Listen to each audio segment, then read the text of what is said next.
চিরদিনই তুমি যে আমার ধারাবাহিকে আর দেখা যাবে না জিতু কমলকে। আর্যর ভূমিকায় জিতুর জায়গায় কে আসছেন? তোমার অভিশপ্ত জীবনের শুরু সিরিয়াল ছাড়ার ইঙ্গিত দিয়ে কাকে এমন কথা বললেন জিতু?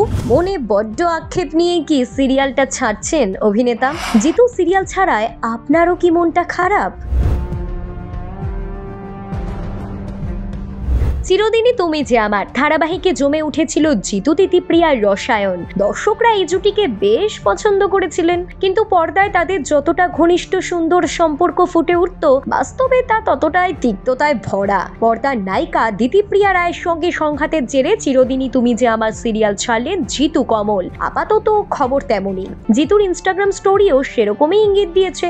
জিতু দিতিপ্রিয়ার পারস্পরিক দ্বন্দ্ব নিয়ে একটি মিটিংও হয়। মিটিংয়ে নাকি উপস্থিত ছিলেন সিরিয়ালের প্রযোজক শ্রীকান্ত মহতা। বিশেষ সূত্রের খবর, সেই মিটিং এর পরই সিরিয়াল ছাড়ার সিদ্ধান্ত নেন অভিনেতা। তবে ইঙ্গিতবাহী পোস্ট ছাড়া এখনো আনুষ্ঠানিক কোনো ঘোষণা করেননি অভিনেতা। প্রযোজনা সংস্থার তরফেও কিছু জানানো হয়নি। জিতুকে ফোন করলেও মেলেনি উত্তর। জানা গেছে তাদের দ্বন্দ্ব মিটিয়ে নেওয়ার জন্য একটি 3 ঘন্টার মিটিং এর আয়োজন করেছিল নাকি প্রযোজনা সংস্থা। জিতু কমল দিতিপ্রিয়া রায় দ্বন্দ্ব নিয়ে যে বৈঠক হয়েছে তার সিদ্ধান্ত জানতে উদ্গ্রীব হয়েছিলেন দর্শকরাও। সেভাবেই কিছু জানা না গেলেও ঘনিষ্ঠ সূত্র বলছে অন্য কথা। প্রযোজক শ্রীকান্ত মহতার উপস্থিতিতে যে মিটিং করা হয়েছিল, কিছুক্ষণ কথা বলার পরেই নাকি সেই মিটিং ছেড়ে বেরিয়ে গিয়েছিলেন নায়ক জিতু। তারপরেই নাকি ধারাবাহিক ছাড়ার সিদ্ধান্ত নিয়েছিলেন অভিনেতা। সংবাদ মাধ্যম সূত্রে জানা গেছে, এ প্রসঙ্গে অভ্রজিৎ চক্রবর্তী ওরফে পর্দার কিঙ্করের সঙ্গে যোগাযোগ করা হলে তিনিও নাকি কোনো মন্তব্য করতে রাজি হননি। এই বিতর্কের জেরে উল্টে সমস্যা রয়েছে বাকিদের। সমাজ মাধ্যমে কেউ নিজেদের ব্যক্তিগত লেখা লিখলেও প্রশ্নের সম্মুখীন হতে হচ্ছে তাদেরকেও। ফলে আরো সবার মুখে কুলুপ। এখন সকলের প্রশ্ন, তাহলে কি জিতুর পরিবর্তে দেখা যাবে নতুন কোনো নায়ককে, নাকি বন্ধ করে দেওয়া হবে চিরদিনই তুমি যে আমার? সেই ধোঁয়াশা এখনো কাটেনি। এদিকে জিতু তার ইনস্টাগ্রাম স্টোরিতে লিখেছেন, ধন্যবাদ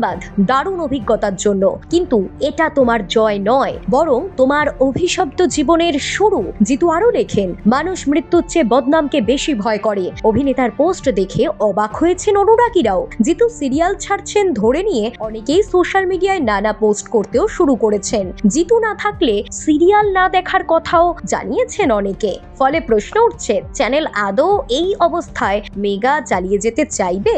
নায়ক নায়িকার ইগোর সংঘাতে যদি সিরিয়ালই বন্ধ হয়ে যায়, তবে কাজ হারানোর ভয় তৈরি হবে একদল কলা কুশলীর, যাদের ভবিষ্যৎও এখন প্রশ্নের মুখে। সব মিলিয়ে সবচেয়ে বড় প্রশ্ন, এখন নতুন আর্য হিসেবে কার নাম ভাবছেন প্রযোজনা সংস্থা? কারণ প্রথম থেকেই এই চরিত্রের জন্য অফার দেওয়া হয়েছিল রাহুল মজুমদারকে। লুক সেট করার পরই তিনি সরে দাঁড়ান। পরে চরিত্রটি নিজের হাতের মুঠোয় নিয়েছিলেন জিতু কমল। দর্শক আদৌ চাইবেন নতুন কাউকে সেই জায়গায় দেখতে?